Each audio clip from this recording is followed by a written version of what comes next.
हाँ भैया, आज मैं आपके लिए लेकर आया हूँ एनएसटी।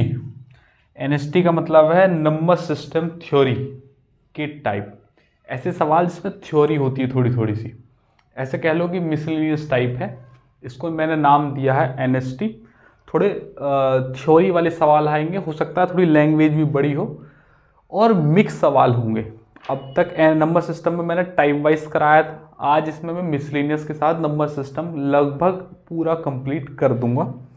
और सवाल जो होंगे ज़रूरी नहीं है सारे शॉर्ट ही हों, थोड़े में थोड़ा समय भी लग सकता है। और अच्छे और नए सवाल लेकर आया हूँ। कुछ मैंने अपनी स्लाइड के रखवाए हैं, एक्सपेक्टेड क्वेश्चन हैं आगे के लिए, और कुछ पीवाईपी रखे हैं और एनएसटी क्रिएट किया है। अच्छा खासा लंबा टॉपिक रहेगा, ठीक ठाक लंबी क्लास चल जाएगी। तो पेन और कॉपी लेकर तैयार रहो और साथ के साथ अपने नोट्स क्रिएट करते रहना और सवालों की प्रैक्टिस के साथ, ठीक है। और अच्छे सवाल आएंगे, मज़ा आ जाएगा। तो सवाल पहला आपकी स्क्रीन पर ये रहा, देखिएगा जरा भैया जी। सवाल है 16 से 97 तक भाज्य संख्याएं। भाज्य मतलब कंपोजिट नंबर जो कट जाती हैं 2 से और भी कई सारे नंबर से। लिखते समय ऐसी कितनी संख्याएं आती हैं जिनमें 4 एक बार आता है। भैया रेंज है 16 से 97, 60 से 97 तक की रेंज है। और कह रहा है कि सिर्फ एक बार आता है 4 और भाज्य संख्याएं होनी चाहिए। तो मैं आपसे ये कह रहा हूं, पहले देखने में ये सवाल ऐसा लगेगा कि बड़ा लेंदी है, लेकिन करने में इतना लेंदी नहीं है जितना आप समझ रहे होंगे। ध्यान से समझो, ऐसे सवाल पेपर में प्रीवियसली आए हुए हैं और आगे भी एक्सपेक्टेड है और आपको अपने मॉक में भी मिलेंगे। ये ध्यान लगाकर थोड़ा सा समय देकर देना होता है इन सवालों को और ये सॉल्व किए जा सकते हैं। बहुत ज़्यादा मुश्किल नहीं है, इसमें 2-3 टॉपिक मिक्स करके एक साथ सवाल बनाता है और हडल क्रिएट करते हैं।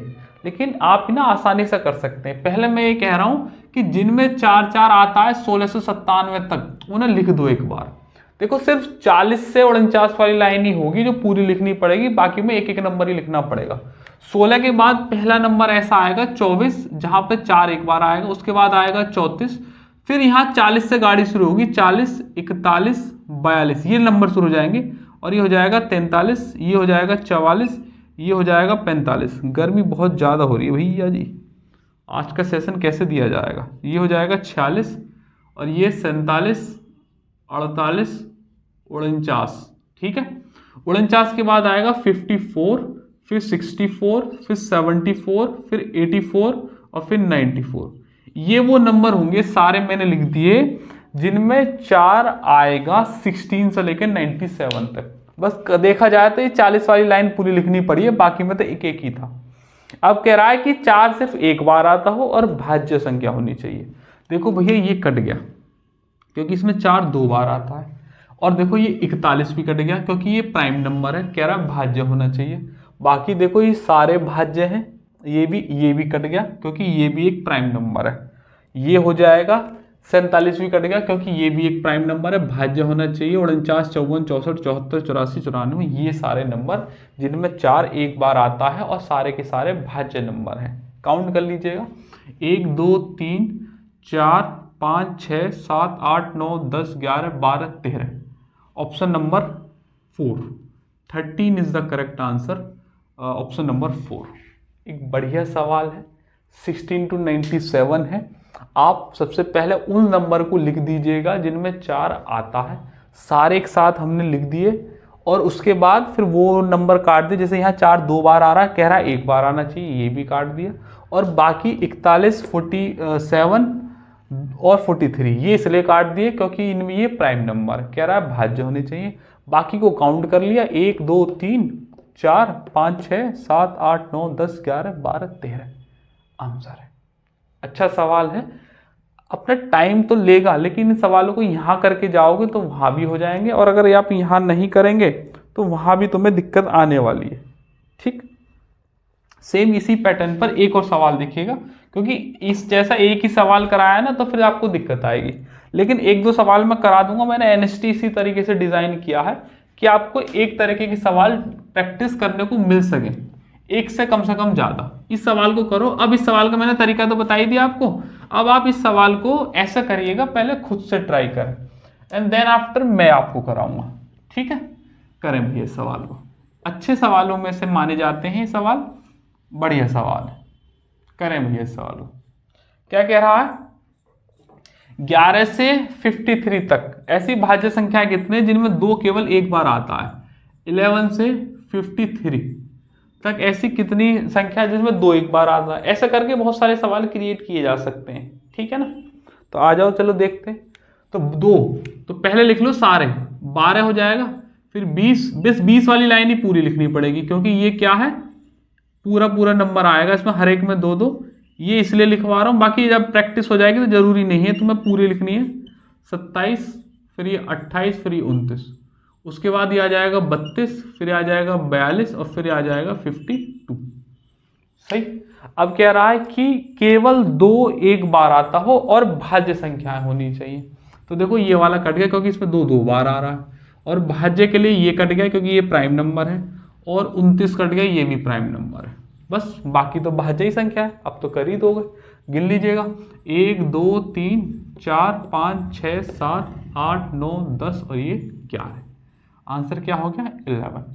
Option number 1 is the correct option. बात मानते हो? अच्छा सवाल अगला आ जाएंगे, हर चीज आपको कनेक्ट करवाएंगे। करें इस सवाल को। स्टेटमेंट वाले सवाल हैं, इनका ट्रेंड चल निकला है आजकल एसएससी में, ठीक ठाक सवाल आ जाते हैं। पहले तो जीएस में डालने शुरू किए थे, अब ये मैथ्स में भी डाल देते हैं। रीजनिंग में तो डालते ही स्टेटमेंट वाले क्वेश्चन, आप जान ही रहे हैं। और इंग्लिश में भी आप देख रहे होंगे कि पहला एरर सही है या दूसरा एरर सही है। इस तरीके से एग्जामिनर क्वेश्चंस कम ही रहेगा लेकिन क्वांटिटी बढ़ा देता है। एक क्वेश्चन में 4 एरर डाल के पूछ लेगा इसमें से कौन सा वाला एरर सही है, स्टेटमेंट 1 2 3 ऐसे करके।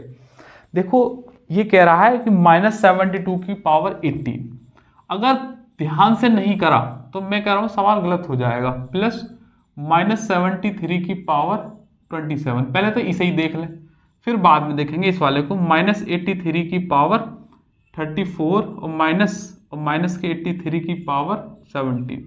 ये कह रहा है ये भी नेगेटिव आएगा, ये भी नेगेटिव आएगा। ये कह रहा है ऐसे 2 स्टेटमेंट नेगेटिव आएंगे, लेकिन इनमें से कौन सा कथन सही है ये बताना है। इसने तो कह दिया कि मेरे हिसाब से दोनों नेगेटिव आएंगे, लेकिन कह रहा है कि कौन सा सही होगा वो तुम्हें बताना है। ठीक, अब समझेंगे इस बात को।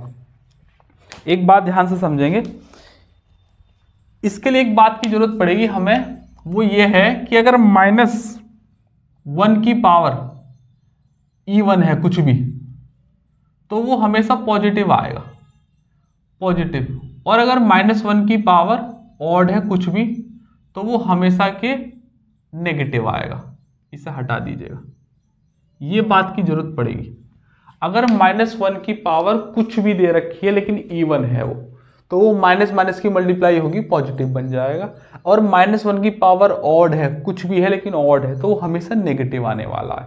अब देखो यहाँ 72 से मतलब ना है, 72 की पावर 18 तुम थोड़ी जानते हो। यहाँ तो बस यही तो बताना है कि ये एक्सप्रेशन नेगेटिव आएगा कि पॉजिटिव आएगा, बस इतना ही तो बताना है, नंबर थोड़ी बताना है क्या आने वाला है। तो ये पकड़ो, ये -1 है, ये पावर इवन है, तो ये जो एक्सप्रेशन होगा पूरा सॉल्व करके नेगेटिव आएगा। ये -73 है, नहीं ये इवन पावर है तो ये पॉजिटिव आएगा, क्योंकि ये माइनस है यहाँ पर, पावर इवन है तो ये एक्सप्रेशन पॉजिटिव आएगा। ये माइनस है यहाँ पर, पावर ऑड है तो ये एक्सप्रेशन नेगेटिव आएगा। अब ये 18 है, ये पावर 27 है, मतलब ये पावर ज्यादा है। ये 72 है, ये 73, नंबर भी ज्यादा है बेस के रूप में। तो ओवरऑल ये नंबर बड़ा है, ये छोटा है, और इसका साइन नेगेटिव है। तो नेगेटिव में से अगर पॉजिटिव घटाएंगे और नेगेटिव बड़ा है तो इसका मतलब नेगेटिव ही आंसर आने वाला है। बात मानते हो? हमने ये 2 चीज एक्सप्रेशन में यूज करी है कि -1 की पावर इवन है तो पॉजिटिव, -1 की पावर ऑड है तो नेगेटिव। और अगर ये इवन है तो ये पॉजिटिव बन जाएगा, ये ऑड है पावर माइनस में तो ये नेगेटिव आएगा। नेगेटिव में से अगर पॉजिटिव जाएगा, अगर नेगेटिव बड़ा साइन दे रहा है तो नेगेटिव एक्सप्रेशन आता है। ऐसे समझ लीजिएगा कि यहाँ पर मैं 27 लिख दूं और यहाँ -37 लिख दूं, तो आंसर आएगा -10। बस ऐसे समझ लीजिएगा। सेम यहाँ पे आ जाइएगा, ये क्या लिख रहा है 83 की पावर -83 की पावर 34 है, तो ये 34 इवन हो गया तो एक्सप्रेशन आ जाएगा पॉजिटिव। यहाँ माइनस लग रहा है, इसे छोड़ दीजिएगा अभी। ये माइनस है और यहाँ भी माइनस, क्या पावर ऑड है भाई, ये माइनस है यहाँ ऑड है पावर, तो मतलब एक्सप्रेशन क्या आएगा नेगेटिव। अब ये नेगेटिव आएगा बाहर से, और यहाँ ऑलरेडी एक हमें दे रखा है नेगेटिव, तो ये पॉजिटिव था और ये माइनस माइनस कितना हो जाएगा, ये भी पॉजिटिव, तो एक्सप्रेशन क्या आना चाहिए था पॉजिटिव, जबकि कितना रहा है नेगेटिव। तो कायदे से ये वाला स्टेटमेंट गलत है, क्योंकि ये स्टेटमेंट सॉल्व होकर पॉजिटिव में आने वाला है, जबकि दे रखा है नेगेटिव, ये नेगेटिव ही आएगा और कह रहा है ये भी नेगेटिव है। तो स्टेटमेंट पहला सही है, बाकी दूसरा गलत है। तो ऑप्शन नंबर कौन सा हो जाएगा, 2 इज द करेक्ट आंसर। बात मानते हो? अच्छा सवाल है, जल्दबाजी में करेंगे गलत हो जाएगा, आप आराम से कीजिएगा, सही आएगा आंसर। ऐसे ही सवाल मैंने क्रिएट किए हैं। अगला सवाल करेंगे। चले भैया जी करें सवाल। गर्मी बहुत ज़्यादा हो रही है भैया जी, लंबा सेशन है आज, तो गर्मी खा जाएगी, कोई बात नहीं, खाए खाए क्लास तो होगी। देखें भैया जी, करेंगे अगला सवाल।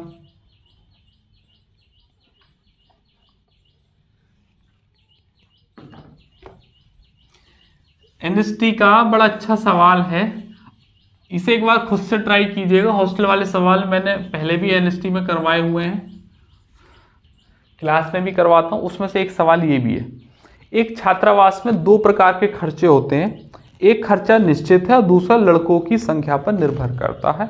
10 लड़के कुल खर्च है 15,000 रुपये, 10 लड़कों का कुल खर्च है 15,000 रुपया।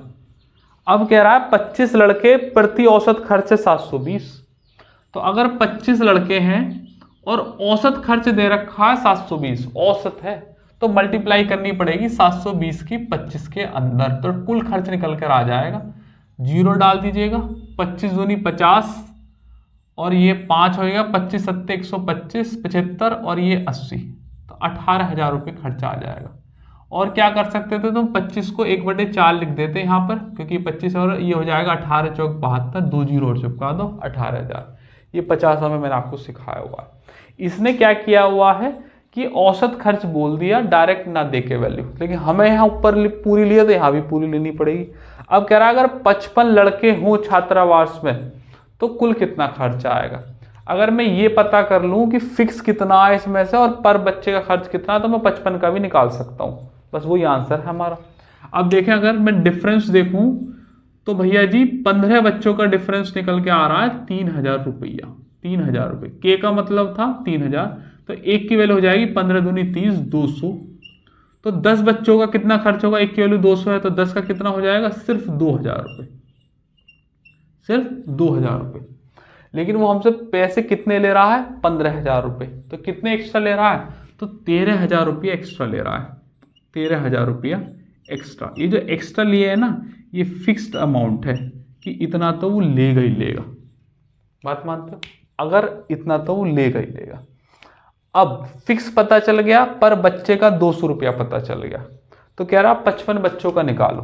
तो भैया 55 के हिसाब से हर बच्चा 200 रुपया देगा, तो 55 दूनी कितने हो गए, 110 और 2 जीरो एज इट इज, ये कितना हो गया रुपया, 11,000। और 13,000 रुपये फिक्स लगेगा ही लगेगा, चाहे कुछ भी हो जाए। तो 13,000 रुपये और लगा दो, तो कितना हो जाएगा अमाउंट, 24,000 आंसर है। ऑप्शन नंबर 4 करेक्ट, एकदम बढ़िया सवाल। बात मानते हो? अगला सवाल करेंगे, एनटीपीसी रेलवे के पेपर का सवाल करेंगे भैया। इस सवाल को दिमाग लगाएंगे। पेंडुलम का सवाल, जिस साल ये पेपर में सवाल आया था थोड़ा सा वायरल बन गया था, लेकिन उसके बाद खास इन्होंने रिपीट किया नहीं है कहीं पे भी, तो एक ही जैसा सवाल कराऊंगा इसका।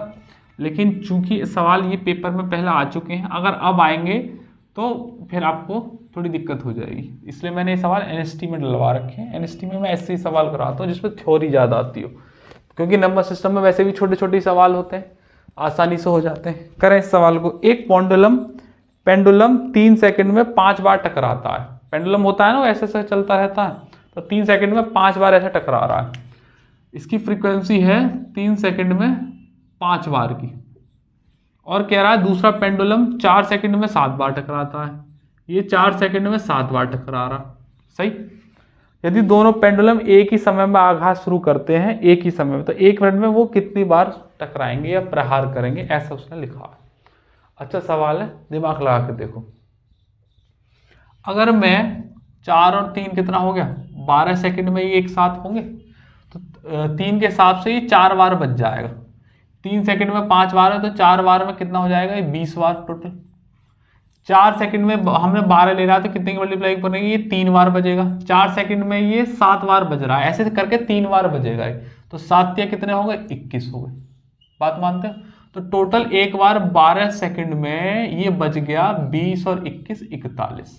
कह रहा है 1 मिनट में कितना बच सकता है। 1 मिनट बनाने के लिए कितने से मल्टीप्लाई करूंगा, तो आपको सर 5 से कर दीजिएगा, 5 से इधर कर दीजिएगा। 12 पंजे 60, 60 सेकंड मतलब 1 मिनट। 5 5 चौके 20, 205। ये 60 सेकंड में 1 मिनट में 205 बार ये आपस में टकराएंगे या प्रघात आएगा, जैसे भी है। Option number 3। पहले टाइम इक्वल किया तो ये 3 सेकंड के हिसाब से 4 बार बजेगा। 3 सेकंड में 5 बार बचता है, ऐसे 3-3 सेकंड करके 4 बार में 20 बार बच जाएगा। ऐसे ही 4 सेकंड में 3 बार बचता है, ऐसे कर करके 21 बार बच जाएगा, क्योंकि एक बार 4 सेकंड में 7 बार बचता है। तो टोटल 12 सेकंड में 41 बार आ गई आवाज। 1 मिनट का निकाल दीजिएगा। अगला सवाल करें, यूपी पुलिस हेड ऑपरेटर का सवाल है। भैया ये सवाल देखो है, आपको लगेगा कि इतना आसान है, ये तो ऑपरेटर का सवाल है, हम क्यों करें। ऐसे जैसे पेपर होते हैं ना, तो ना इन्हें देखा करो। होता यह है कि पेपर सवाल तो इनमें वाकई आसान होते हैं, लेकिन जैसे 20 सवाल होंगे तो उनमें से कोई एक सवाल ऐसा होगा जो तुम्हें हिट कर जाएगा। अगर तुम्हारा ठीक ठाक लेवल पर मैच चल रहा है तो। थोड़ा कम है तो 2-3 सवाल अटक जाएंगे, और कम है तो 15 तक पे रुक जाओगे तुम, अगर आसान भी है तो। लेकिन हर शिफ्ट में मैंने नोटिस किया है, जितने भी छोटे एग्जाम है, जैसे MTSC उठा लो, हर शिफ्ट में या 5-6 शिफ्ट में कंपाइल करोगे तो एक आध सवाल ऐसा मिल जाएगा, अरे यार ये तो देखने वाला सवाल है। यदि 1 किलो का केवल एक बाट उपलब्ध है मेरे पास, 31 किलो गेहूं मापने के लिए आवश्यक न्यूनतम वजन प्रक्रिया कितनी है। अच्छा, ये न्यूनतम वजन प्रक्रिया जो वर्ड यूज किया है ना, वो ऐसे है, मेरे पास 1 किलो का बाट है, 31 किलो मापना, तो ऐसे कितनी बार मापना पड़ेगा।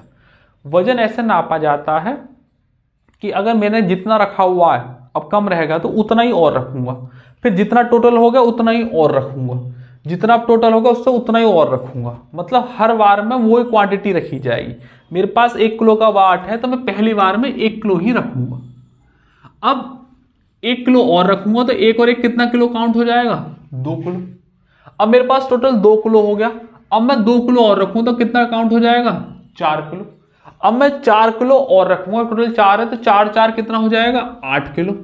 अब मैं 8 किलो और रखूंगा तो 8 और 8 कितना हो जाएगा, 16 किलो। बात मानते हो? मुझे 31 किलो नापना था, 16 और 8 24, 24 28 30 और 1 31 हो गया 31 किलो पूरा का पूरा। तो 31 किलो ही मापना था, तो 1 2 3 4 5 को टोटल मुझे एक प्रक्रिया 5 बार करनी पड़ेगी।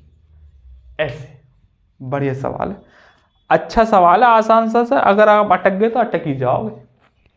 अगला करें, CPU 2024 का लेटेस्ट सवाल है। भैया नई स्लाइड तैयार करवाइए, हमने करेंगे इस सवाल को। एक छात्रावास के एक मेस में एक सप्ताह के लिए 217 अंडे लगते हैं, एक वीक के लिए। एक वीक का मतलब 7 दिन, 7 दिन की वैल्यू दे रखी है 217 अंडे। तो एक दिन की निकाल ली मैंने, 7 से 21, 7 के 7, एक दिन में 31 अंडे खा रहा पूरा हॉस्टल। ठीक, जुलाई अगस्त और सितंबर के महीने में कुल कितने अंडों की खपत होगी। जुलाई अगस्त और सितंबर। जुलाई 31 दिन की होती है, अगस्त 31 दिन का होता है, सितंबर 30 दिन का होता है ना।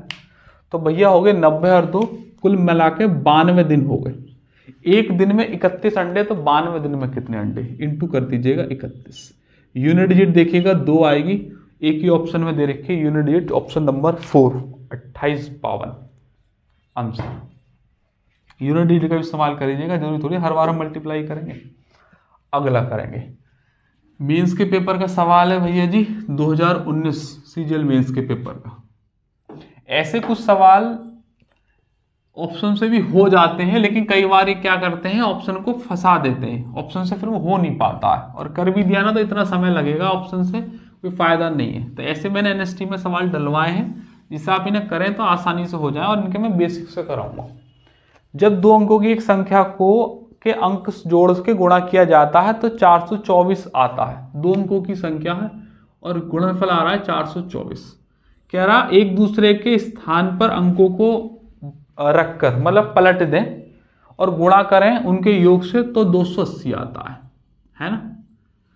तो वही पूछ रहा है अंकों का जोड़ कितना है, योगफल पूछा है। अब दो अंकों की संख्या होती क्या है, इस बात पे हमें चर्चा करनी चाहिए। तो दो अंकों की संख्या क्या है वो देखो जरा ध्यान से। मान लीजिएगा मैंने 23 ली, तो ये फर्स्ट प्लेस है, ये 10th प्लेस है। फर्स्ट प्लेस का मतलब होता है 1 से मल्टीप्लाई, और भैया जी 10th प्लेस का मतलब होता है 10 से मल्टीप्लाई। तो अगर 1 से मल्टीप्लाई करूंगा तो 3 एकम 3 हो जाएगा, 2 से मल्टीप्लाई करूंगा 10 को तो 10 दूनी 20 हो जाएगा। इन दोनों नंबर को जोड़ते हैं तब जाके नंबर बनता है, ये 20 और ये 3 तो 23 ऐसे बनता है। मतलब जो फर्स्ट प्लेस होगा उसे 1 से मल्टीप्लाई करेंगे, 10th प्लेस को 10 से मल्टीप्लाई करेंगे, नेक्स्ट वाला नंबर 100 आएगा, सैकड़े वाले प्लेस को 100 से मल्टीप्लाई करेंगे, तीनों को ऐड करते हैं। This is how number we create. अगर मैं 23 की जगह x और y ले लूं तो कुल मिलाकर नंबर को ऐसे लिख सकता हूं 10x प्लस के y। इतनी बात तो समझ में आती है, 10x प्लस के y, ये नंबर हो गया ना 2 डिजिट का। तो ये 10वें प्लेस का अंक है, ये पहले प्लेस का, क्योंकि इसे 10 से मल्टीप्लाई करी, इसे y से, और ये नंबर फॉर्मेट कर ये क्रिएट कर दिया, फॉर्म कर दिया हमने। अब इसी बेसिक्स को यहाँ लगाते हैं क्योंकि हमें संख्या नहीं पता क्या है। तो कोई एक दो अंकों की संख्या है 10x प्लस के y, कह रहा है इनके अंकों का योग से मल्टीप्लाई करी और ऐसा करने पर 424 आ रहा है ना। अब कह रहा है इसी काम को कि अंक पलट दें, तो ये 10y हो जाएगा और वो x हो जाएगा। अब भी काम वही कर रहा है कि अंकों के योग से फिर से मल्टीप्लाई करनी है और ऐसा करने पर 280 आ रहा है। मुझे x प्लस वाई की वैल्यू चाहिए, मतलब x और y का मान निकालना।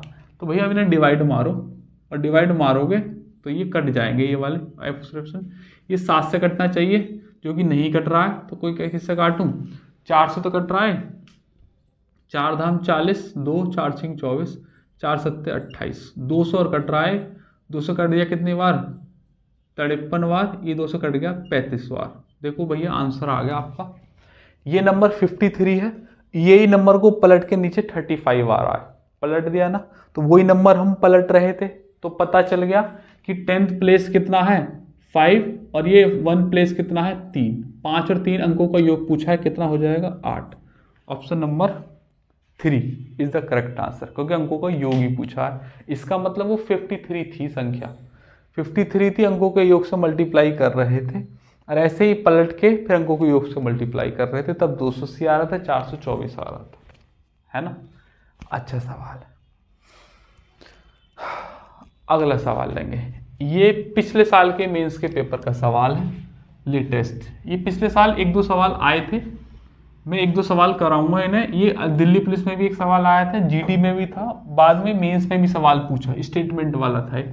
ऑप्शन से भी कर सकते हैं, लेकिन मैं ऑप्शन से कराऊंगा नहीं, क्योंकि ऑप्शन से लेंथी पड़ सकता है सवाल, क्योंकि पहली बार में हिट कर गया तो ठीक है, और नहीं करा तो फिर गड़बड़ हो जाएगी, टाइम लग जाएगा। इतनी देर में तो बेसिक से सॉल्व कर दोगे, क्योंकि जो सवाल एक बार उन्होंने मार्केट में छोड़ दिया वो तुम अपनी जेब में रख लेना चाहिए, क्योंकि अब ये दोबारा जब रिपीट होगा तो इतना समय नहीं लगना चाहिए जितना पहले लग चुका है। तुरंत का तुरंत सवाल आया, उठाओ और रगड़ दो, ठीक है। आ जाएगा भैया जी। क्या कह रहा है, ए और बी प्रत्येक के पास निश्चित संख्या में संतरे हैं। पिछले साल के मेंस के पेपर का सवाल है, यदि तुम मुझे अपने 10 संतरे दे दो, ए बी से कहता है। ए कह रहा है, स्टेटमेंट जैसा कह रहा है वैसे वैसे लिख दीजिएगा, ए है ये बी है। ये कह रहा है ए बी से कहता है कि यदि तुम मुझे अपने 10 संतरे दे दो, तो बी के तो 10 निकल गए और ए में आके जुड़ गए, क्योंकि ए कह रहा है ना बी से तुम मुझे अपने दे दो, तो तुम्हारे पास बचे संतरों से 2 गुने मेरे पास हो जाएंगे। इसके पास कितने बचे, बी -10, कह रहा है इनके 2 गुने फिर मेरे पास हो जाएंगे, तो इसका 2 गुना कर देंगे तो ये बराबर हो जाएगा स्टेटमेंट, है ना। कह रहा है यदि 2 गुना हो जाएंगे, यदि तुम बी उत्तर देता है, यदि तुम मुझे अपने 10 दे दो तो तुम्हारे पास बच्चे संतरे मेरे संतरों के संख्या के बराबर हो जाएंगे। दूसरे स्टेटमेंट में कह रहा है बी, ये कह रहा है बी कह रहा है ए से कि भैया तू जो मुझसे ले रहा तू अपने उल्टा मुझे दे दे। तो उस केस में क्या होगा, ए के -10 हो जाएंगे और वो जुड़ जाएंगे बी में जाके, और कह रहा है ऐसा करने पर दोनों के बराबर हो जाएगा। बस ये 2 स्टेटमेंट है। क्या पूछा है, ए के पास कितने संतरे हैं, ए की वैल्यू निकालें, बी एलिमिनेट कर दीजिएगा।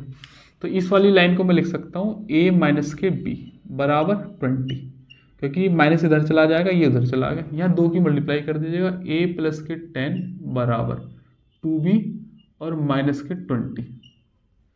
सही। तो यहाँ से मैं लिख रहा हूँ ए, ये इधर चला जाएगा, माइनस के बी आ जाएगा बराबर माइनस के 20, माइनस को उधर चला गया, माइनस के 30। अब चूंकि मुझे निकालने किसकी वैल्यू है, ए की, तो बी एलिमिनेट करना है। तो यहाँ 2 से मल्टीप्लाई कर दो, ट्वाइस ऑफ ए माइनस के ट्वाइस ऑफ बी बराबर 40। तुम सोच रहे होगे क्यों करनी है, अभी बता रहा हूँ क्यों करिए। ये ए है, माइनस के 2b है और बराबर माइनस के 30 है। वो इसलिए करी है बेटा क्योंकि यहाँ 2b है और यहाँ b था, और इस b को मुझे 2 से मल्टीप्लाई करके 2b बनाना था। अब देखो सेम साइन हो गए ना, अब इन्हें घटाऊंगा तो साइन चेंज हो जाएगी, कट जाएगा b और a की वैल्यू निकल आएगी। तो इन्हें घटाओगे माइनस, ये प्लस और ये प्लस हो जाएगा, क्योंकि साइन माइनस है तो प्लस। तो ये माइनस के 2b प्लस के 2b कट गया, तो ये कितना हो जाएगा, 2a में से a गया तो a बच गया बराबर 40 और प्लस के 30 70। Answer option number 1 is the correct answer. यही a को या तो b में डाल दो, b की भी निकल आएगी। और हिट एंड ट्रायल करके आप ऑप्शन से जा सकते हो, लेकिन मैं आपसे रिकमेंड करूंगा नहीं, क्योंकि सवाल पेपर में आए हुए हैं। हो गया ऑप्शन से तो हो गया, अब मान लो चौथा ऑप्शन सेट हुआ तो बड़ा दिक्कत वाली बात हो जाएगी। बताने को मैं बता सकता हूँ, लेकिन मैं कहूँगा नहीं कि आप ऑप्शन से जाइएगा, ठीक, क्योंकि 1-2 बार सवाल को कर लोगे ना, अभी एक और मैं इसका करा दूंगा तो जच जाएगा सवाल, प्रैक्टिस में भी आ जाएगा, करने लायक बन जाएगा। तो तैयार रहिएगा ऐसी चीज़ों के लिए। आप करें भैया, यही सेम सवाल ALP के पेपर का है, CBT 1 इसी साल के पेपर का, 2024 का। अभी तो खैर 2025 चलने के लिए, क्योंकि ALP अभी दोबारा हुआ नहीं है, होगा अगले कुछ साल बाद। मेरा मतलब फॉर्म तो निकल गया, अगले साल हो जाएगा शायद दोबारा से, अभी पुराना फाइनल आया नहीं है। करें भैया जी।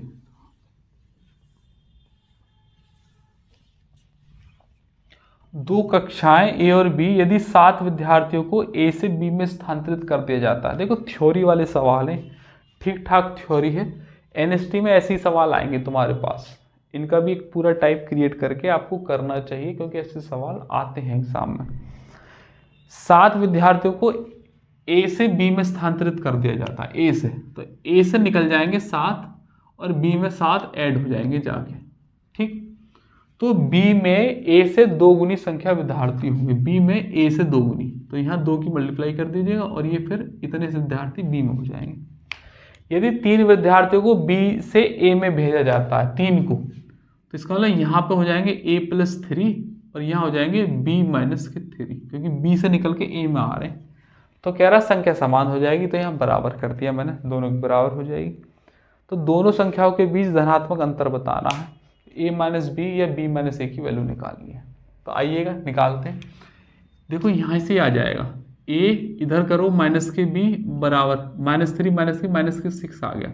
अब अंतर तो यही रहेगा, चाहे -6 आए चाहे +6 आए, आंसर आ जाएगा ऑप्शन नंबर 4 6। कह रहा धनात्मक अंतर बताओ, अंतर 6 ही आएगा, क्योंकि यही आ गया ना पहली लाइन सही। दूसरा आप क्या करो, A - B बराबर -6 आ गया, यहाँ से भी इक्वेशन निकालो, A और B की सेपरेट वैल्यू निकालो, फिर लास्ट में अंतर ले लेना उनका, तब भी आंसर 6 ही आएगा, ठीक है। मैं इसे यहीं रोक रहा हूँ, आगे आप चाहो तो फर्दर सॉल्व कर सकते हो, क्योंकि ये यहीं आ गया तो अब जरूरत नहीं है मुझे। अगला करें, आप अपनी सुविधा के लिए सॉल्व कर लेना इसे ना। करें अगला सवाल। एक 3 अंकीय संख्या का मध्य अंक, बढ़िया सवाल है, मेरी स्लाइड का सवाल है। एक 3 अंकीय संख्या का मध्य अंक 100वें अंक का 1/3 है और इकाई के अंक से 1 अधिक है, बीच वाला, मतलब 10th प्लेस की बात चल रही है। 3 अंकों को एक 14 है, अंकों को उलट दिया जाए तो संख्या में कितने की कमी होगी। देखो ये कमी दे रखी है, डिफरेंस होगा इसका मतलब, तो वो हम ऑप्शन से जा नहीं सकते क्योंकि डिफरेंस है, तो उसमें सॉल्व भी करना पड़ेगा। कैसे करोगे, ये हो जाएगा फर्स्ट प्लेस, ये 10th प्लेस और ये 100। ये कह रहा है कि मध्य वाला अंक जो है तीसरे वाले अंक का 1/3 है, तो इसे ना मैं 3x मान ले रहा हूँ, क्योंकि इसका 1/3 करने में सिर्फ x ही होगा। और ये कह रहा है कि इकाई के अंक से 1 अधिक है, तो ये अगर x है तो इसे x माइनस 1 कर दो, क्योंकि ये वाला एक अधिक है 10th प्लेस, तो इसे एक कम कर दिया। तीनों को योग 14 है, 3x और ये दो 5x माइनस के 1 बराबर 14। तो x की वैल्यू हो जाएगी 14 और 1 15/5। कितना हो जाएगा? 3 आ गया। 3 आ गया तो यहाँ एक स्टेटमेंट में डालो इस वाले को। तो ये क्या नंबर आ गया? 3 तिया 9 और ये 3 और 3 में से 1 गया तो 2। कह रहा अंक को पलट दो तो ये बन जाएगा 239। कह रहा इनका अंतर बताओ। 12 में से 9 गया तो 6 और ये 12 में से 3 गया तो ये 9, 7 में से 2 गया तो ये 8 में से 2 गया तो 6। 696 आंसर है। ऑप्शन नंबर एक भी नहीं है, एक भी नहीं है। ओह 12 में से 9 गया तो 3 बचेंगे ना, 693 आएगा। 12 से 9 गया तो 3 बचेंगे। Option number 3 is the correct answer. ठीक है, आइएगा आगे बढ़ते हैं। ALP का एक और सेम यही सवाल है, इसके जैसे ही थोड़ा सा चेंज करेंगे इस सवाल को भी। हर एग्जाम के सवाल हैं। CGL भी है इसमें, UP कांस्टेबल भी है, दिल्ली पुलिस भी है, रेलवे भी है। स्लाइड हमेशा मैं ऐसे ही बनाता हूँ, तुमने और भी वीडियो देखी होंगी, नहीं देखी तो देखिएगा प्ले लिस्ट में जाके। कोई भी अगर टाइप पढ़ाया तो हर एग्जाम के सवाल कंपाइल किए हैं, और जब पूरा पढ़ा है तो एकदम पूरा ही पढ़ा है, फिर उसमें कुछ भी छोड़ा नहीं है। हर चीज़ पॉसिबिलिटी कराई है मैंने अपनी तरफ से, पूरा कोशिश किया कि फिर उसके बाद तुम्हें वो टॉपिक दोबारा पढ़ने की जरूरत पड़ेगी नहीं। अगला सवाल करेंगे। एक 3 अंकीय संख्या इस प्रकार है कि इकाई का अंक दहाई का और सैकड़े का है। इकाई मतलब ये फर्स्ट प्लेस है और दहाई ये 10th प्लेस है और ये 100 प्लेस है ना। कह रहा है इनके रेशियो दे रखे हैं 1 2 3, ये 1 है, ये 2 है और ये 3 है।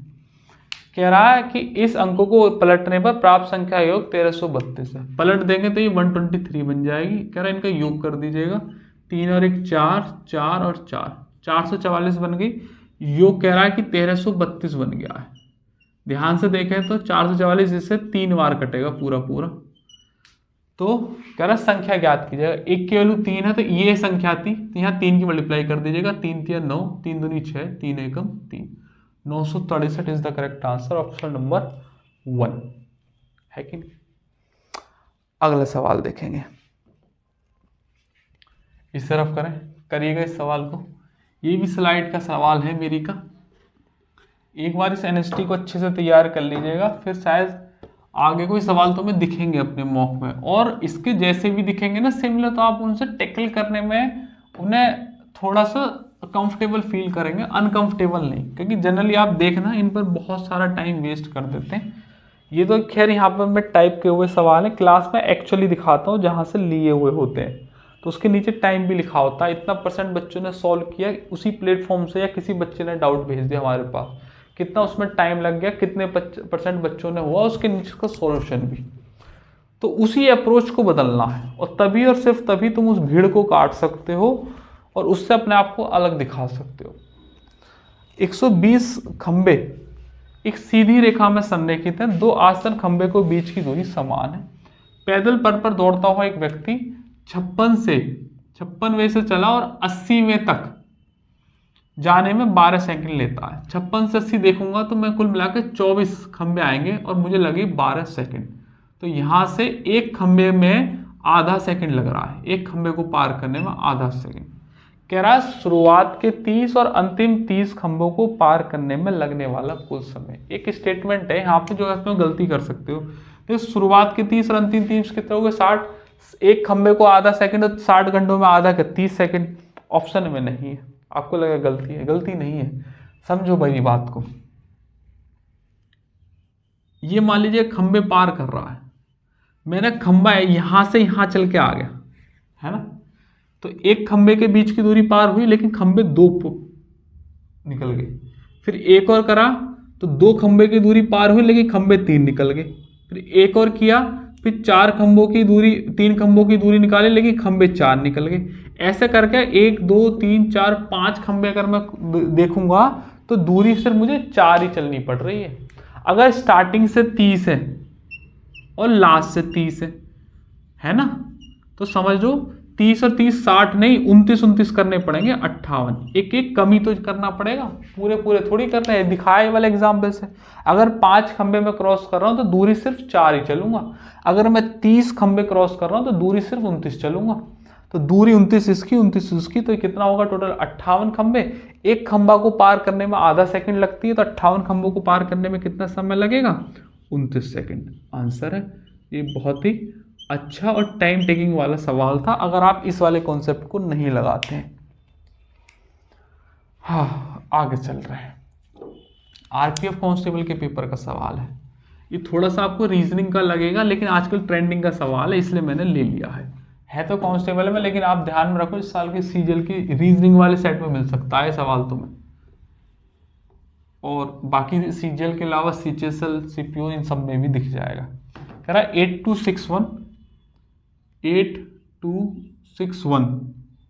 7543 82617543। प्रत्येक सम अंक में एक जोड़ा जाए और प्रत्येक विषम में एक घटा दिया जाए। इस प्रकार बनी नई संख्या में सभी विषम अंकों का योगफल कितना होगा। ध्यान से और थोड़े से टाइम देने वाले सवाल हैं, 30 35 40 सेकंड तक सवाल आपको लगना चाहिए। जब इसके कई सारे सवाल प्रैक्टिस कर लोगे तो शायद 20-25 सेकंड में ही उतर जाएगा। कह रहा है जितने भी प्रत्येक सम है उनमें एक जोड़ दो, विषम में एक घटा दो। तो सम कौन कौन से हैं, ये और ये।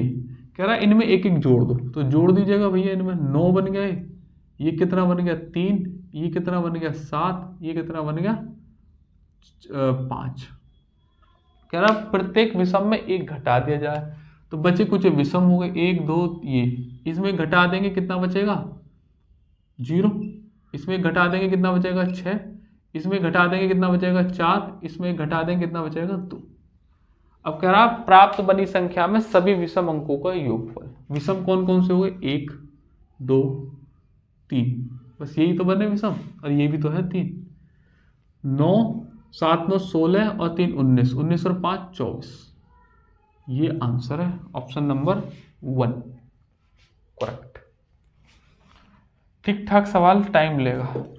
अगला सवाल करेंगे।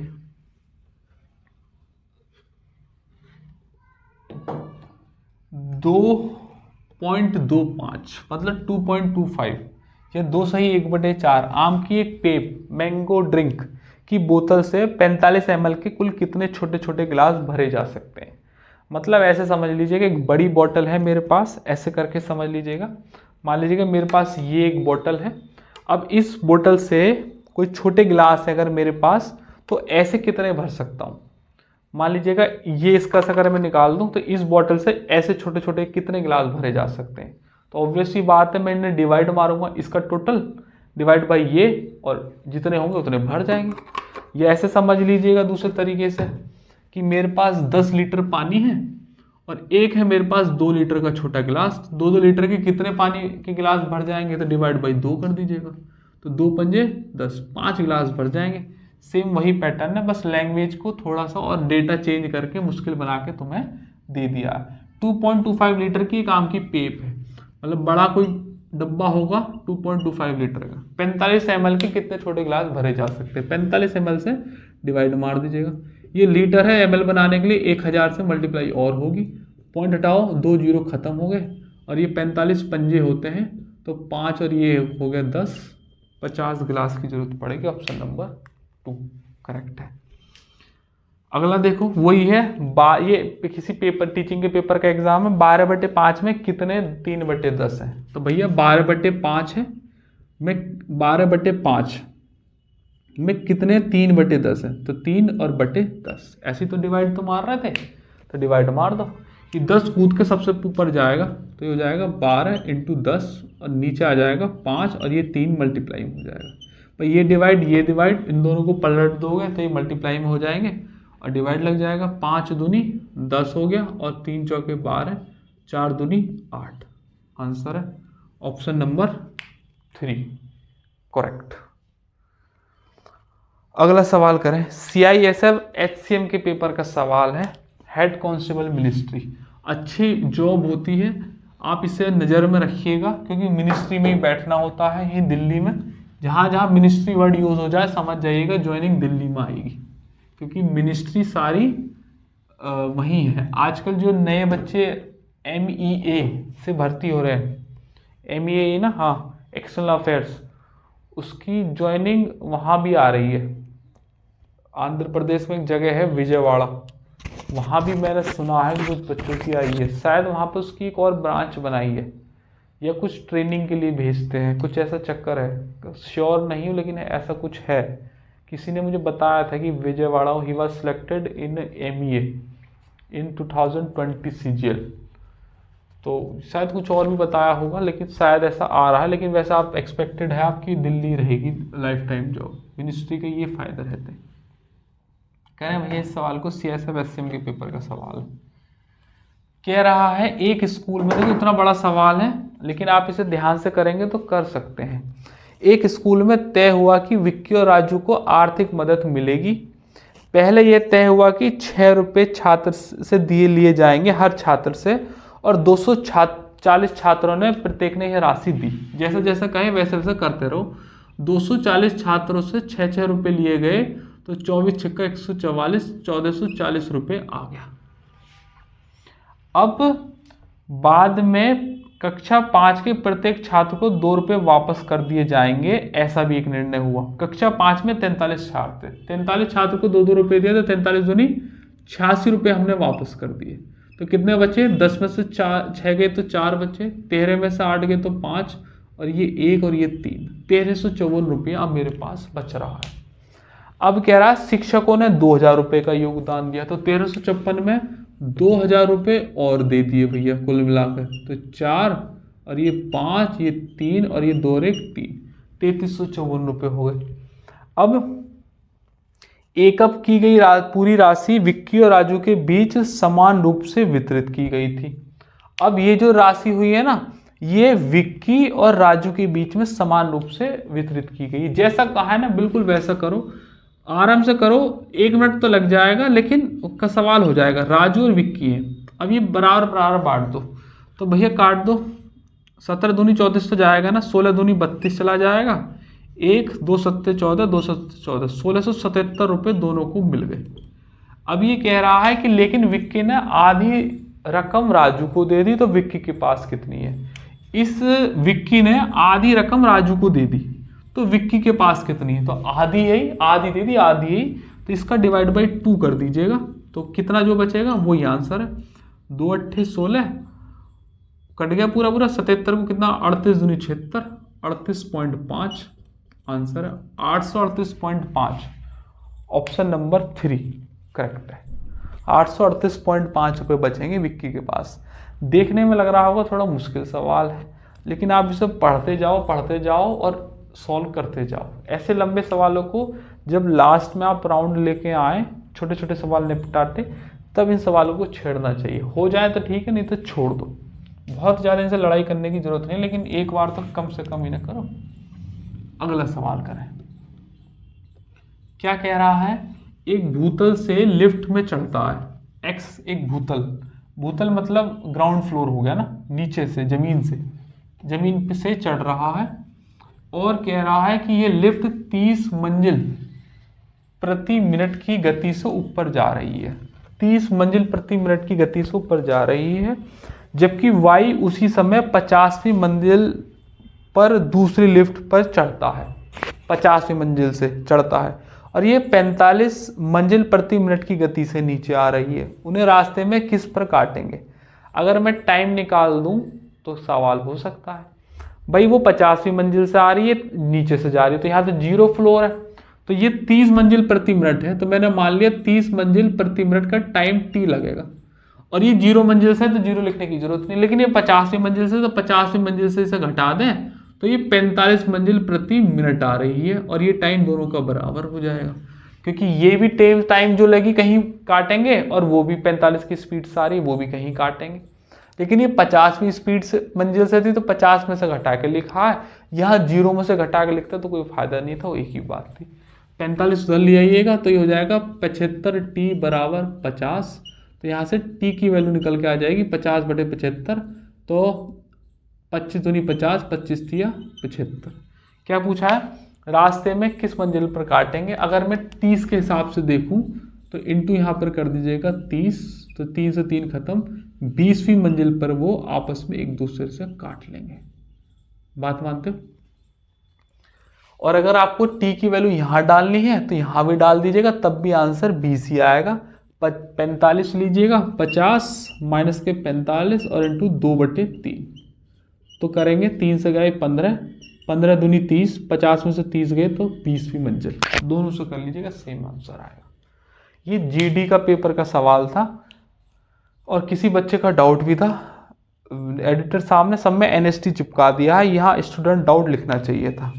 मैंने ऐसा बोला हुआ है कि किसी बच्चे का डाउट है तो वहाँ लिखो स्टूडेंट डाउट है क्लैरिटी के लिए। अब उन्होंने सब में एनएसटी चिपका रखा है, ऐसा मैं देख रहा हूँ। कोई बात नहीं, तुम सवालों पर ध्यान दो, सवाल तो हम करा ही रहे हैं। अगला सवाल देखेंगे और लगभग हम अपनी स्लाइड भी आ गए लैंड पर, अभी है थोड़ी सी बच रही है। करें इस सवाल को। देखो भैया अच्छा सवाल है, देखकर आपको मजा आ जाएगा करने में। करेंगे भैया इस सवाल को। सवाल आपको अच्छे महसूस हो रहे होंगे, मजा भी आ रहा होगा। 3 प्राकृतिक संख्याओं के वर्गों का योग है 1325। 3 प्राकृतिक संख्याओं के वर्गों का योग है। सबसे छोटी संख्या, इसमें ना एक लाइन मिसिंग है, आप अपने नोट्स में लिखना 3 क्रमागत प्राकृतिक संख्याओं के वर्गों का योग, क्योंकि यहाँ लिख रहा हुआ 3 प्राकृतिक संख्या, तो कोई सी भी हो सकती है। तो यहाँ एक वर्ड लिख लो, दोनों क्वेश्चंस में ही मेरी स्लाइड का सवाल है। 3 क्रमागत, क्रमागत का मतलब होता है लगातार, प्राकृतिक संख्याओं के वर्गों का योग 1325 है। अब समझो मेरी बात को, एक संख्या x है तो अगली x+1 होगी और अगली x+2 होगी, लगातार है ना। कह रहा है इनके वर्गों का योग, तो भैया इन्हें जोड़ दो और इनका वर्ग कर दो, स्क्वायर। छोटा कर दिएगा, हाँ स्पेस कम है ना थोड़ा, सही स्पेस में लिख देते हैं। दोबारा देखेंगे, x का स्क्वायर प्लस x+1 का होल स्क्वायर और प्लस x+2 का होल स्क्वायर। कह रहा है इनके वर्गों का योग कितना दे रखा है 1325, यही लिख रहा हूं। कह रहा है सबसे छोटी संख्या बताओ। देखो भैया एक तरीका क्या है, अब इनका स्क्वायर खोल दीजिएगा, a+b का होल स्क्वायर, x की वैल्यू निकाल लो, निकाल के x यहाँ डाल देना, फिर x+1 अगली, x+2 इतनी। डू इट एट होम, मैं नहीं कराऊंगा, मैंने एक्सप्रेशन लिख दिया। मैं इसे तरीका बता रहा हूँ सॉल्व करने का, जैसे पेपर में कर सकते हैं। 3 संख्याओं की बात चल रही है ना, तो देखो भैया 1325 है, 3 से डिवाइड करो इसे, ये बेसिक से तो कर ही लोगे, पेपर की अप्रोच थोड़ी है। 3 से डिवाइड कर दीजिएगा, तब तक करो जब तक कि कटना बंद ना हो जाए, और पॉइंट में नहीं काटना। 3 चौक 12, 1 3 चौक 12, 3 एकम 3, बस उसके बाद पॉइंट में जाएगा। 441 किसका स्क्वायर होता है, आप कहोगे सर 21 का स्क्वायर होता है। 21 से एक संख्या पहले 20 और 21 से एक संख्या बाद 22, क्योंकि ये हम लगातार ले रहे हैं। तो 20, 21, 22 वो संख्याएं होंगी जिनके स्क्वायर का योग 1325 बैठेगा। तो ये कह रहा है सबसे छोटी संख्या बताओ। नीचे दोनों के ऑप्शन लिख दिए हैं, तो सबसे छोटी संख्या पूछे 20, बीच की 21 और वो 22। ठीक, सेम वही सवाल 434 पे भी दिया हुआ है, तो वही काम करेंगे। 434 और यहाँ डिवाइड बाई 3 कर दीजिएगा और 3 से काटो, 14 तिया 42, 1 और 3 चौक 12। 144 किसका स्क्वायर है, आप कहोगे सर 12 का, तो 12 से 1 कम 11 और 12 से 1 ज़्यादा 13। आंसर है 11, 12, 13 लगातार संख्या है, प्रूवन मेथड है।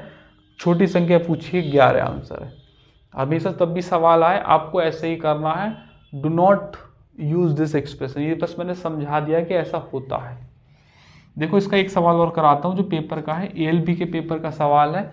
इसे सॉल्व करने में अगर आप बेसिक से करोगे तो टाइम लग जाएगा। अच्छा, ये जरूरी ना है कि हर संख्या पर काम करेगा। 3 पे 100% है, लेकिन 5 हो गई, 10 हो गई तो फिर ऐसा नहीं होगा।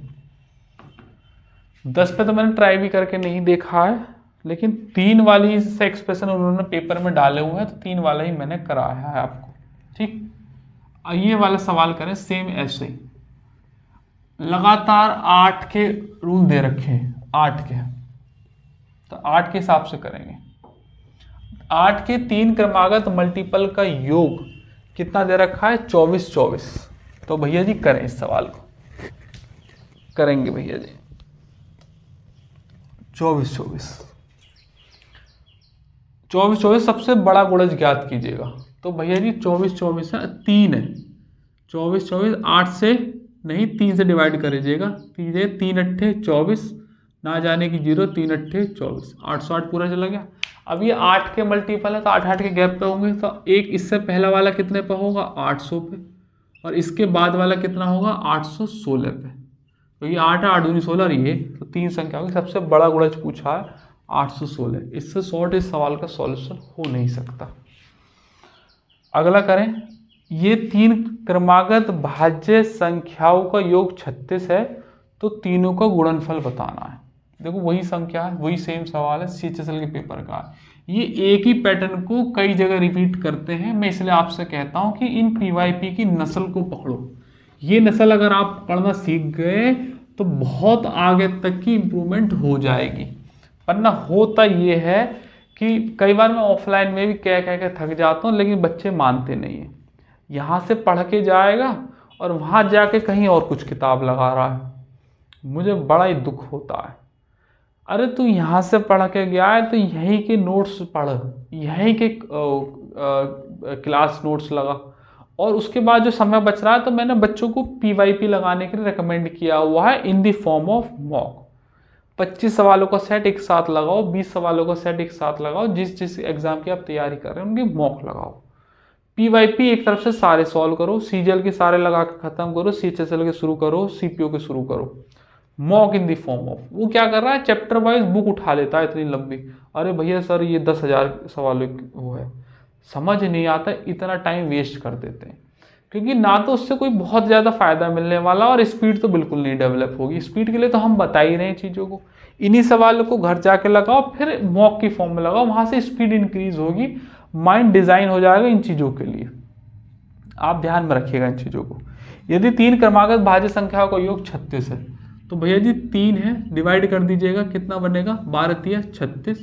क्रमागत भाज्य संख्या है तो ये तो 10 होगी और एक अगली होगी 14, क्योंकि भाज्य है 11 और 13 नहीं ले सकता। दोनों की मल्टीप्लाई करके बतानी है, तीनों की मल्टीप्लाई। तो देखो भैया इन दोनों की मल्टीप्लाई करोगे, ये 13 से एक कम है, 13 से एक ज़्यादा, तो 13 का स्क्वायर 169 में से एक कम करो 168 और एक 0 चिपका दो। ये भी गुणा करने के या मल्टीप्लाई करने के बढ़िया तरीके हैं, मैंने आपको 50 की क्लास में बताया हुआ है। कैलकुलेशन फास्ट ट्रिक के नाम से एक प्लेलिस्ट में वो होगा, आप जाएं वहाँ पर, डिवीजन ट्रिक्स देखो और मल्टीप्लाई की और एडिशन की सबकी ट्रिक्स डाली हुई हैं, आपका समय बचाएंगी। अगला करें भैया जी, अब हम लगभग अपने समापन पे आ गए हैं। इस सवाल करेंगे, करें इस सवाल को। b बराबर, भैया ये एक्सप्रेशन मैं आपको जानकारी के लिए बता दूं, अगर आपने पहले कभी सॉल्व नहीं किया है तो ये नहीं होगा सॉल्व। अगर ये आपने पहले से सॉल्व नहीं कर रखा है, तो अगर कर रखा है तो आप इस सवाल को सॉल्व कर सकते हैं, क्योंकि ये इक्वेशन बनाई ये से गई है। मैं इस पर 2-3 सवाल और कराऊंगा आपको, और देखना आप जरा। कह रहा है b बराबर 94 माइनस का a, b बराबर 94 माइनस का a अपॉन क्या कह रहा है 1 प्लस का a, और a और b दोनों पॉजिटिव नंबर हैं, a और b 1 से बड़े हैं। a b की मल्टीप्लाई की वैल्यू बताइएगा। जब तक आप a और b का वैल्यू नहीं जानते आप नहीं निकाल सकते। मल्टीप्लाई करेगा इससे, इधर लिखेगा b प्लस का ab और बराबर 94 माइनस का a, इसको इधर ले आइएगा तो ये लिख दो a प्लस के b प्लस के ab बराबर 94। ये एक स्टैंडर्ड इक्वेशन है, यहाँ से सवाल शुरू होता है। इसने 2 स्टेप पहले दे दिया, ऐसे घुमा फिरा के ऐसे दे सकते हैं, लेकिन ये स्टैंडर्ड इक्वेशन है। 2 वेरिएबल लिए, उन दोनों की मल्टीप्लाई करके एक एक्सप्रेशन दे दिया। क्योंकि अगर यहाँ 2 लगा दूँ या यहाँ माइनस के 2 लगा दूँ तो ये फॉर्मूला बन गया, लेकिन अगर 2 हटा दूँ तो फिर कैसे सॉल्व होगी। ध्यान में रखना, ये सिर्फ एक ही तरीके से सॉल्व हो सकती है इक्वेशन, और कोई तरीका नहीं। या तो इनकी वैल्यू आप हिट एंड ट्रायल से लगा के देखो कि a और b की कोई वैल्यू सोच लो, या फिर मैं एक तरीका बता रहा हूँ इसे सॉल्व करने का, सिर्फ इसी तरीके से सॉल्व होगी और नहीं होगी किसी तरीके से। आप दोनों तरफ 1 1 ऐड कर दीजिएगा इस इक्वेशन में। ये सिर्फ इसी इक्वेशन पर काम करेगा, 2 वेरिएबल ऐड है, उनकी मल्टीप्लाई है, 2 नहीं है यहाँ पर। दोनों तरफ 1 1 ऐड कर दोगे तो 1 प्लस का a और प्लस का b और प्लस का ab।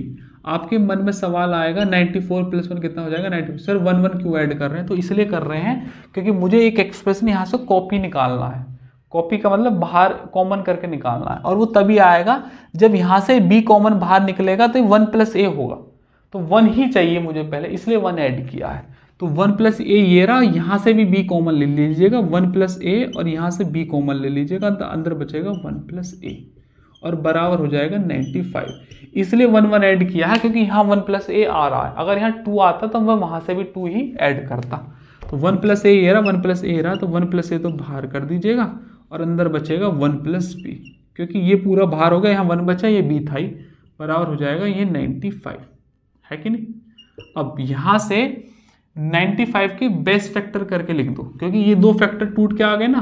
तो 95 के अगर मैं बेस्ट फैक्टर देखूं तो क्या होने चाहिए 19 × 5। बेस्ट फैक्टर वो होते हैं जो को प्राइम नंबर्स। तो यहाँ से दोनों एक्सप्रेशन को बराबर कर दीजिएगा, a की वैल्यू 19 और b की वैल्यू ये। तो यहाँ पर डाल लीजिएगा 1 प्लस a बराबर रख दीजिएगा 19, तो a की वैल्यू कितनी आ जाएगी 18। पहला आंसर हो गया। और दूसरा कह रहा है 1 प्लस b की वैल्यू 5 रख दीजिएगा, 1 प्लस b वैल्यू 5 है तो b की वैल्यू कितनी आ जाएगी 4। ये दूसरा आंसर हो गया। ए और बी दोनों की मल्टीप्लाई पूछिए तो 18 चौक 72, 72 is your answer. Option number 3 correct है। और आप ये 18 और 4 सोच सकते थे इस एक्सप्रेशन में तो भी आंसर आ सकता था। देखो 18 और 4 22, 18 चौक 72, 94, 18 और 4। अभी सोचना थोड़ा सा नेक्स्ट इम्पॉसिबल सा काम है कि आप पहली बार में हिट कर लें कि 18 और 4 इसका आंसर होगा। और सॉल्व करने का तरीका मैंने आपको ये बता दिया। इस इक्वेशन को ऐसी एक्सप्रेशन आ जाए, ध्यान में रखते हैं, ऐसे अपने फेयर नोट्स में स्टार लगा कर रखते हैं, अगर ये आ गई तो ऐसे ही सॉल्व होगी। ठीक, अब मैं इसके जैसा अगर आपको एक सवाल करा दूं ना तो नाइंसाफी है। मैं एक सवाल और दे रहा हूँ आपको, ये एक्सप्रेशन में यहाँ से शुरू करना। अब ये तो एक सवाल था पेपर का, मैंने दे दिया। अब मैं यहाँ से दे रहा हूँ तुम्हें a plus B plus A B बराबर 65। अब सॉल्व करो इसे। ये सवाल है CGL 2020 या 21 के पेपर का, सेम यही था। बाकी ऊपर वाला भूल जाओ इसे, ये सवाल थे। यहाँ से शुरू करो, एक और सवाल डालो, अनकाउंट देम क्वेश्चन। अगर a प्लस बी और प्लस के ए बी बराबर 65 है तो वैल्यू निकालिए a और b की। सॉल्व करें इस सवाल को। अब वही काम करना, दोनों तरफ 1 1 ऐड करोगे, 1 ऐड करोगे तो ये हो जाएगा 1 प्लस ए और यहाँ से b कॉमन ले लीजिएगा, ये हो जाएगा 1 प्लस ए बराबर हो जाएगा 66। 1 प्लस ए तो 1 प्लस ए कॉमन हो गया, अंदर हो जाएगा 1 प्लस बी बराबर हो जाएगा 66 के लिख रहा हूँ 11 × 6। बात मानते हो? तो 1 प्लस ए की वैल्यू हो जाएगी 11, तो ए की वैल्यू यहाँ से कितनी निकल के आ जाएगी 10, और 1 प्लस बी की वैल्यू कितनी हो जाएगी 6, तो बी की वैल्यू कितनी निकल के आ जाएगी 5। 10 और 5 डालेंगे इक्वेशन में तो सेटिस्फाइड हो जाएगी। 10 और 5 15, अब 50 15 65। ए बी की वैल्यू पूछे तो 50 आंसर है, ए और बी की वैल्यू पूछे तो 10 और 5 आंसर है। बात मानते हो? इस एक्सप्रेशन पे ये चीज़ ध्यान में रखी जानी चाहिए। आइएगा आगे बढ़ते हैं। हम अपने लगभग एंड मोमेंट पर आ गए हैं। लास्ट सवाल, सेकंड लास्ट सवाल है, इसे भी रफ कर रहा हूँ मैं। इस सवाल को करेंगे। अच्छा, इस सवाल को सॉल्व करने से पहले मैं आपको एक बात बताता हूँ। अगर आपको हमारा पढ़ाया हुआ पसंद आ रहा है, क्योंकि आप यहाँ तक वीडियो को देखते हुए आए हैं, तो इसका मतलब आपको समझ में तो कुछ आ ही रहा होगा और कुछ सवाल भी अच्छे लग रहे होंगे। तो आप यहाँ बुलंदशहर जिला जो कि पड़ता है उत्तर प्रदेश में, जिसका कोड है 20301, जो दिल्ली से लगभग 70 किलोमीटर की डिस्टेंस पर है, और ये कालाआम है बुलंदशहर में एक जगह, वहाँ पर ये क्लास चल रही है। आप हमारा ऑफलाइन बैच आके ज्वाइन कर सकते हो। ये स्क्रीन पर बैच की डिटेल है, इस नंबर पर कॉल या व्हाट्सएप करो और डिटेल ले लो कि सर नया बैच कब शुरू हो रहा है या कौन से बैच में मैं आके बैठ सकता हूँ। मात्र 120 दिन लूँगा आपके अर्थमेटिक में, और आपको 8000 से ज़्यादा सवाल 120 दिन के अंदर कराए जाएंगे with practice and with calculation batch free. Along with practice batch और कैलकुलेशन बैच फ्री है। अगर आप एडवांस का बैच लेंगे तो भी उसमें 100 दिन का है, उसमें भी प्रैक्टिस बैच और calculation batch free of cost है साथ में इन दोनों के। और दोनों कंबाइंड लेंगे तो अलग अलग टाइम पे क्लास चलेगी, 1.5 घंटे की अलग, 1.5 घंटे की अलग। अगर आप दोनों एक साथ ले सकते हैं, बहुत सारे बच्चे लेते हैं, तो आप भी लीजिएगा, एक बार में पूरा सिलेबस खत्म हो जाएगा मैथ का। फिर कमरा बंद करो और पढ़ते रहो, कभी जरूरत पड़े रिवीजन की दोबारा आओ, रिवीजन करो और फिर एग्जाम में लग जाओ। सारी चीज़ कवर कराई जाएंगी स्टेप बाय स्टेप। पढ़ाता मैं जैसे यहाँ हूँ ऐसे ही क्लास में पढ़ाता हूँ। और भी फिर भी आपको कोई डाउट है तो आप चैनल पे जाओ, प्लेलिस्ट में अपने आप कोई डाउट किसी चैप्टर का हो उसे क्लियर करो वहाँ से, कि कुछ नया समझ में आ रहा है कि नहीं, कुछ ऐसा जो तुमने पहले पढ़ रखा था क्या उसमें कुछ नया एड ऑन हुआ है, कुछ नई चीज़ आई है, तो आप यहाँ आओ, यहाँ भी डेमो लो, देखो यहाँ के माहौल को किस तरीके से पढ़ाया जाता है। ऑफलाइन बैच में बिल्कुल भी एक सवाल बोलूँगा नहीं, सब टाइप रखते हैं हम। आपका ग्रुप क्रिएट किया जाएगा नए बैच का और उस पर धड़ाधड़ सवाल डालूंगा। पहले कोई अगर मैं टॉपिक पढ़ा रहा हूँ, लेट्स से कि आज मैं टोटल नंबर ऑफ फैक्टर्स पढ़ाऊंगा, तो मैं आपको टीएनएफ के बारे में पहले कुछ बेसिक्स बताऊंगा और बेसिक से उन सवालों को बनाना सिखाऊंगा। और फिर सिमिलर पैटर्न पर, उन्हीं सेम पैटर्न पर प्रीवियसली जो सवाल आए हुए हैं उन्हें आपकी स्क्रीन पर दिखाऊंगा और आप ही से सॉल्व कराऊंगा। और फिर जिस सवाल पर आप अटकेंगे उसे बोर्ड पर सॉल्व करके दिखाऊंगा। इस तरीके से हम आगे लेके चलेंगे और वो सवाल आपके पड़े भी रहेंगे, आप पहले बाद में स्क्रॉल करके भी उन्हें देख सकते हैं धीरे धीरे करके। और जैसे जैसे आपका बैच आगे बढ़ेगा तो आपको प्रैक्टिस बैच भी दिया जाएगा, कैलकुलेशन बैच भी दिया जाएगा। नोट्स आपको बनाने हैं, नॉमिनल सी फीस है, दोनों की मात्र 3-3 हज़ार रुपये, दोनों को एक साथ लेंगे तो 5500 रुपये में पड़ जाएंगे। आप इसे कंपेयर ऑनलाइन से मत कीजिएगा, ये ऑनलाइन नहीं ऑफलाइन बैच की फीस है। ऑनलाइन की सुविधा अभी के समय में नहीं है, अभी सिर्फ ऑफलाइन की सुविधा है, ऑफलाइन के साथ ऑनलाइन है, लेकिन ऑनलाइन के साथ ऑफलाइन अभी नहीं है। आप ऑफलाइन बैच के लिए मेनली आपका रजिस्ट्रेशन या रजिस्टर किए जाएंगे आप, ठीक है। और ये जो आप स्क्रीन पर डिटेल देख रहे हैं ये अभी कोई हाल ही में नया बैच खत्म हुआ है, उसमें 8000 सवाल खत्म हुआ, अभी 2-3 दिन पहले ही खत्म हुआ था या एक हफ्ता हो गया सर, रिकॉर्ड हुआ 8000 से ज़्यादा ही अर्थमेटिक का। ये एडवांस का बैच है, कौन सा टॉपिक कितने दिन चला, कितने उसमें सवाल हुए, कौन सा पहले कौन सा बाद में, फेज़ 1 फेज़ 2 फेज़ 3 3 फेज़ में मैं आपको कराऊंगा। बिल्कुल ऐसा ही बैच आपका भी होगा, अगर आप जब यहाँ आएंगे तो सेम ऐसा ही होगा, ऐसे ही आपके बैच का नया रिकॉर्ड बनाया जाएगा। हर बैच के सेपरेट रिकॉर्ड बनते हैं और फिर उसे हम रिकॉर्ड के लिए रखते हैं आर्काइव्स। बाद में आपको भी महसूस होता है कि हमने इतने सवाल करे हैं। और इन टॉपिक जो जैसे मान लीजिएगा यहाँ पर लिखा हुआ है percentage, ratio, average, number system जैसे लिस्ट बनी हुई है, तो इनके अंदर सब टॉपिक्स हैं। उनकी लिस्ट मैं आपको तभी बैच के साथ दूंगा और आपको पहले से ही पता होगा कि आज कौन सा टॉपिक चलने वाला है। उनकी लिस्ट पहले से आपको दी जाएगी और वो कितने दिन चलेगा, उसमें कितने एक्सपेक्टेड क्वेश्चंस होंगे, सब कुछ रोड मैप तैयार है। आप आइएगा, एक बार जरूर पढ़ें। अगर आप बुलंदशहर के रहने वाले हो ना तो बिल्कुल सोचो मत, आओ एक बार यहाँ पर, आपको मज़ा आ जाएगा। ये जो बाहर आप ढूंढ रहे हैं वो यहाँ बुलंदशहर में भी है, लेकिन आपको एक बार आना तो पड़ेगा। आइए तो सही, करें इस सवाल को। 12 कलम और 7 पेंसिल का मूल्य है 233। तो 12 कलम को के ही लिखते हैं ना, फिर पीपी का झंझट हो जाएगा। 12 कलम और 7 पेंसिल का मूल्य कितना है? 233 रुपये। ठीक, ये कह रहा है कि यदि एक कलम का मूल्य 1.5 रुपये कम कर दिया जाए, मतलब कलम जो है अब एक की ना रह के 1.5 रुपये कम हो गई। और कह रहा है एक पेंसिल 1 रुपये बढ़ा दी जाए, अब पी ना रह के वो P+1 हो गई। सही, तो कह रहा है कि 2 कलम और 3 पेंसिल का मूल्य अब हो गया, 2 कलम और 3 पेंसिल का मूल्य अब हो गया 48 रुपीज़। 48 रुपीज़, सही, 48 रुपीज़। तो 2 कलम और 3 पेंसिलों का आरंभिक मूल्य बताना है। पहले से सॉल्व कर लीजिएगा, तो देखिएगा 2K माइनस के 1.5 का 2 गुना 3 प्लस के 3P और प्लस के 3 और बराबर हो जाएगा 48। सही, 3 से 3 कट गया तो आंसर क्या आ गया मेरे पास? 2K प्लस के 3P। ये वही आ गया जो मुझे निकालना था। ये तो कह रहा था 2 कलम और 3 पेंसिल का आरंभिक मूल्य है, तो वो यही तो था, K और P। आ गया वही आंसर निकल के। कितना आ गया आंसर? 48।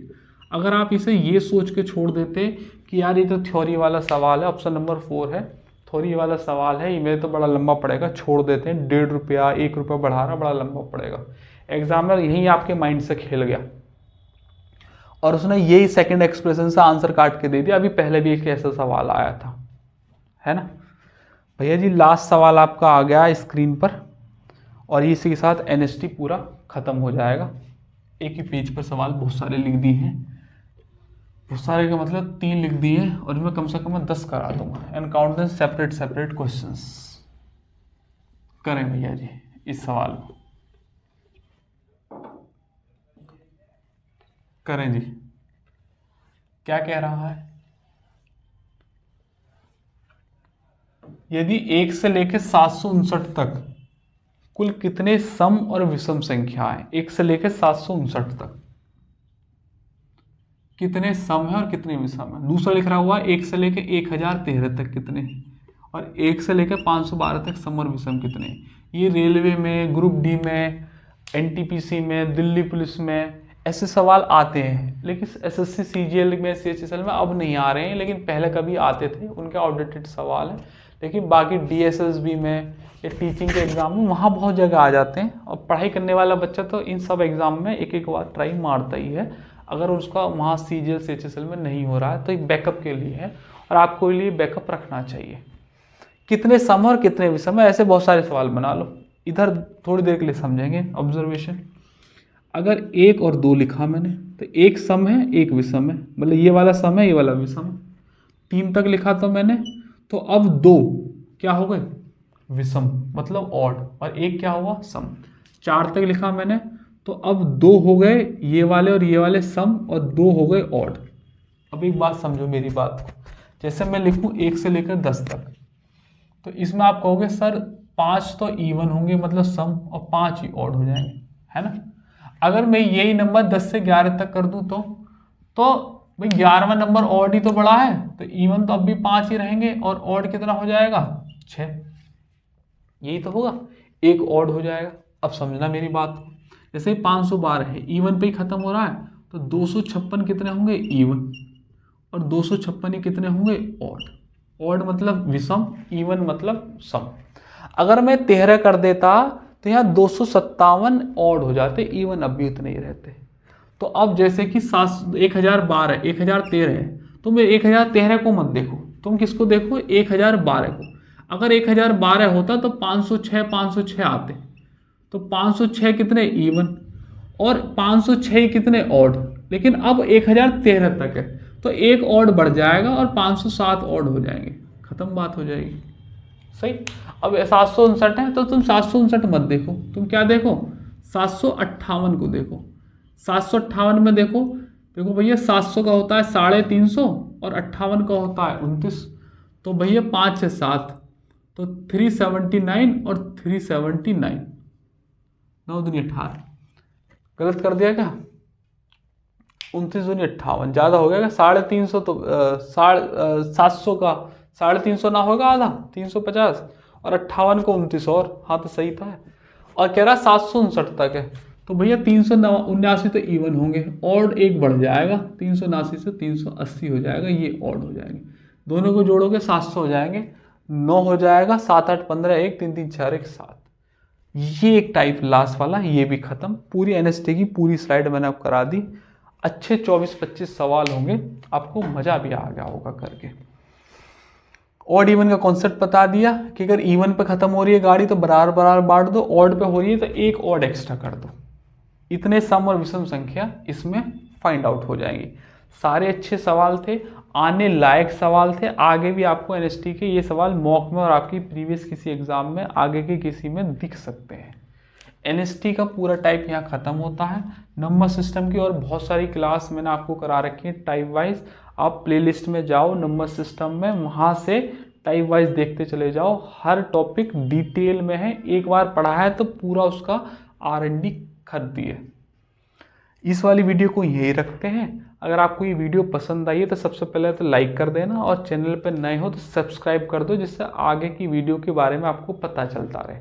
और कमेंट बॉक्स में मुझे बताना कि आपको ये वीडियो कैसी लगी। आप तब तक अपना ख्याल रखिएगा, फिर किसी रोज़ मुलाकात होगी किसी नए टॉपिक के साथ। जय हिंद।